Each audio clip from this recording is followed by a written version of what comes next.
La caravane de sensibilisation sur la lutte contre la corruption et l'enrichissement illicite vient de faire escale à Njolé dans la province du Moyen-Ogooué. La délégation qui a exposé sur les 4 modules fondateurs de cette opération et les missions de cet organe administratif devant les agents publics a également permis aux uns et aux autres de réaliser l'ampleur du phénomène de la corruption au Gabon et dans le monde. Regardez tout cela dans ce reportage de Rodolphe Moukami-Boma. C'est devant une assistance intéressée composée essentiellement d'agents publics et opérateurs économiques du département de la Bangabigne que la délégation de la Commission nationale de lutte contre l'enrichissement illicite expose les différents modules de sa campagne de sensibilisation contre la corruption.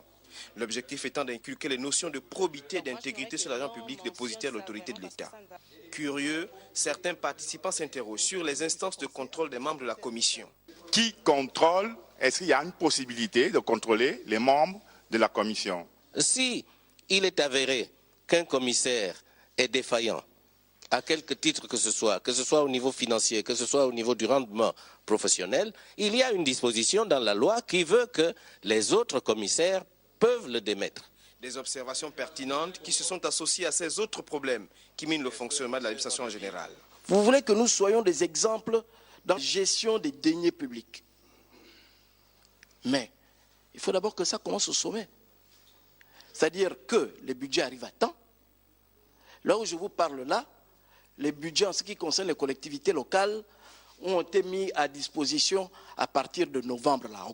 Malgré ces réalités, la Commission invite tout de même les agents publics à plus de responsabilité. Nous souhaitons que lorsque le gouverneur va demander au préfet de lui envoyer un rapport à Libreville, que vous lui répondiez que je n'ai pas de papier. Mon rapport ne peut pas venir que d'aller prendre cette rame de papier qui va faire en sorte que le jour où vous devez agir vis-à-vis de cet opérateur, vous ne pouvez plus agir puisque vous avez déjà pris la rame de papier chez lui. Après les provinces de l'estuaire du Moyen-Ogooué, la caravane de sensibilisation sur la lutte contre la corruption et l'enrichissement illicite va se rendre dans la province du Wellington, prochaine étape de son périple national.